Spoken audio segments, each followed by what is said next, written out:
Madame Sonia Morin, Bonjour. bonjour. Vous êtes propriétaire de la maison Fitzbach. Oui, c'est bien ça. Vous êtes aussi, c'est vous qui avez lancé l'entreprise des quartiers A, Oui, tout à fait. qui a acheté Qui a acheté Marie Fitzbach en février 2018. 18. Comment ça a commencé, toute cette belle aventure-là? Parce que vous étiez une dirigeante dans le système Public? public de santé. Oui, c'est ça. Dans le fond, avec la création des CIS en 2015, donc avec la réforme de M. Barrette, je me suis retrouvée à perdre mon poste d'adjointe à la direction. Je suis devenue à ce moment-là coordonnatrice des services aux aînés de la région de Montmagny-Lillet. Ça fait 18 ans, il faut dire que j'étais dans les services aux aînés, gérer CHSLD, soutien à domicile et autres. Et cette fonction-là m'a amenée à faire beaucoup de routes, dans le fond, avec la grande structure. Nos réunions administratives étaient plus du côté de Lévis, de Sainte-Marie. Donc, en termes de conciliation de travail-famille, comme je suis une maman de 4 enfants, ça venait difficile là, pour moi. Puis c'est quelque chose qui, dans mes valeurs, me brassait là, en dedans. Puis j'avais aussi le sentiment de m'être éloignée beaucoup de ma profession d'infirmière, parce qu'à la base, là, j'ai fait mon bac là, à l'université, je suis infirmière de profession.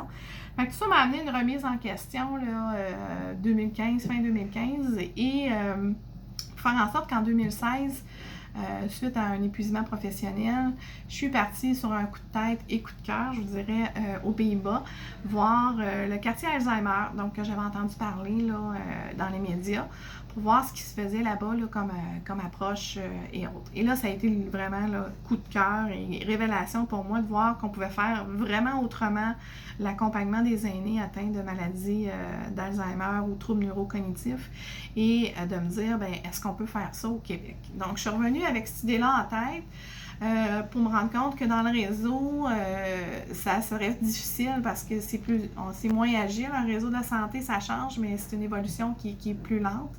Et j'ai décidé de regarder, bon, mais est-ce que ça serait faisable du côté privé, de dire je me lance dans cette entreprise-là.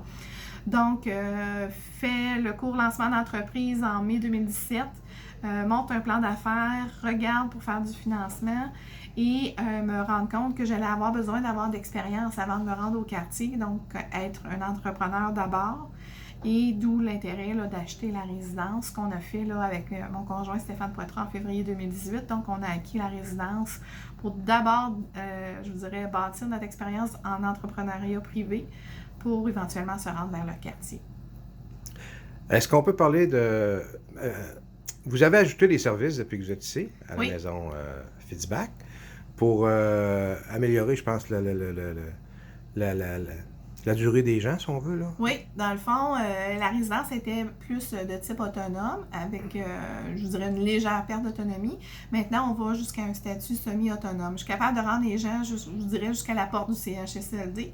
Donc, on est capable on ajoute des services par le biais du CLSC qui contribue pour aider, habiller la personne, faire son hygiène et lui permettre de rester ici plus longtemps possible et éviter les transitions. Tu sais, c'est pas agréable quand on est une personne âgée d'avoir à faire multiples places. Et on a développé aussi tout le créneau de l'accompagnement des gens avec des troubles cognitifs, justement l'Alzheimer, démence frontotemporale. Donc, comme c'est une expertise que j'ai aussi, parce que je suis chargée de cours à l'université dans ce domaine-là, donc comment bien accompagner ces gens-là. Donc, de plus en plus, on héberge ici à la résidence des gens avec des troubles neurocognitifs. Et où on approche adaptée, donc on évite de décontentionner, on évite d'ajouter de la médication, donc on s'adapte vraiment là, à eux. Donc ça, c'est les services qu'on a ajoutés là, à la résidence ici actuellement. Une résidence qui accueille combien de personnes? On a 38 résidents, donc 38 chambres, 38 résidents. On peut accueillir des couples, j'ai quand même des chambres qui permettraient l'accueil de couples, là. On pourrait avoir 2 couples si on voulait. Mais actuellement, on est complet là, avec une liste d'attente. Et effectivement, les besoins sont grands. Et vous employez combien de personnes? On a 12 employés, donc jour, soir, nuit. On a du personnel éveillé 24 heures sur 24. J'ai une super équipe. Les filles sont vraiment là, dédiées. Ils aiment ce qu'ils font. Puis, tu sais, la résidence, oui, je suis là, mais sans elle, ça n'existerait pas. Là, fait que j'ai un beau chapeau, un beau coup de chapeau à mon équipe. Je pense que votre conjoint s'en vient dans l'entreprise. Oui, c'est ça. Il est ingénieur, puis il s'en vient. Oui, bien c'est ça. On a fait l'acquisition ensemble, dans le fond, en février. On s'est donné le temps de démarrer là, l'entreprise, donc il a continué à avoir un travail à l'extérieur. Mais là, en octobre, il intègre l'entreprise. Donc, Stéphane Poitras, ingénieur en mécanique. Donc, Stéphane va m'aider à entretenir le bâtiment. Lui, il est plus au niveau des infrastructures et il va devenir chargé de projet parce que là, on veut commencer à travailler sur l'élaboration du quartier. Donc, toute l'étude de faisabilité, phase de concept. Parlez-nous donc ça de ce gros projet-là. Ce gros projet-là. Un beau projet, oui. Oui, c'est un beau projet. Dans le fond, le principe des quartiers Alzheimer, c'est que c'est grand. On parle des quartiers là, qui peuvent avoir, c'est du 100 000 pieds carrés.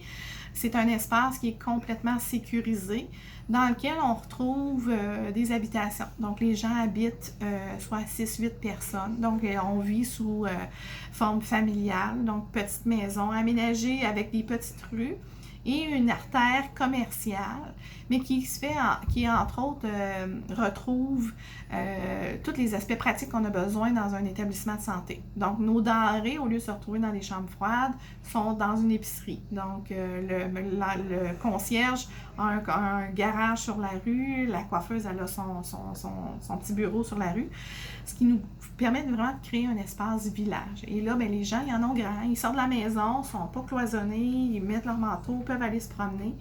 On va avoir un jardin, une petite fermette. On veut avoir un espace camping aussi parce qu'on sait que les Québécois aiment le camping. Donc, on veut avoir un coin roulotte aussi. Donc, grands espaces aménagés pour circuler avec un taux de personnel un peu plus élevé. Donc, un employé, on parle d'un employé pour 8 de jour et de soir pour permettre d'avoir plus d'activités auprès de ces gens-là. Et toute une approche aussi qui nous permet de regrouper les gens par leurs affinités. C'est-à-dire qu'on va essayer de regrouper ensemble les gens qui ont travaillé, par exemple, dans le bois, les agriculteurs, les bûcherons. On sait que ces gens-là ont mangé à peu près, je dis toujours, le ragoût de pâte de cochon. Quand eux, on leur arrive avec la pizza puis le burger ou les sushis, c'est un peu moins exotique. Et les gens qui, au contraire, ont peut-être une culture générale plus développée, un sens artistique. Puis on le sait que dans la région, on a beaucoup d'artistes, des sculpteurs. Mais eux, on peut se permettre de les regrouper ensemble. Et là, on veut favoriser les menus, les activités et faire en sorte qu'ils se retrouvent bien là-dedans. L'objectif de tout ça, c'est de faire en sorte que les gens reconnaissent, vivent la vie normale, ce qui va faire que leur taux d'anxiété va diminuer. Quand les gens reconnaissent l'environnement, reconnaissent ce qu'ils ont déjà mangé, goûtent ce qu'ils ont déjà mangé, on évite les comportements dits perturbateurs. Donc, on n'a pas d'agressivité, on n'a pas d'agitation, on n'a pas d'errance. Et ça fait en sorte que les gens vivent bien, sont bien, puis on les accompagne là-dedans. Donc ça, c'est vraiment notre projet là, d'ici 5 ans dans la région. Et merci Lily, ce qu'on souhaite, on veut rester. On aimerait bien à travers ça peut-être faire rayonner aussi plusieurs entreprises du territoire là, qui pourront peut-être nous aider là, parce qu'il va falloir les meubler, ces maisons-là. Il va falloir... je veux avoir des trottoirs chauffants, puis là, je pense à Wallet Canada, parce que mon conjoint a déjà travaillé là. Donc, ça va être un beau projet qui va pouvoir servir de vitrine, je dirais, pour la région. Au Canada, on ne sera pas les premiers parce qu'il y en a un à Langley qui vient d'ouvrir en juillet, mais on souhaite bien être le premier au Québec. Là. On travaille fort là-dessus. Merci beaucoup. Merci.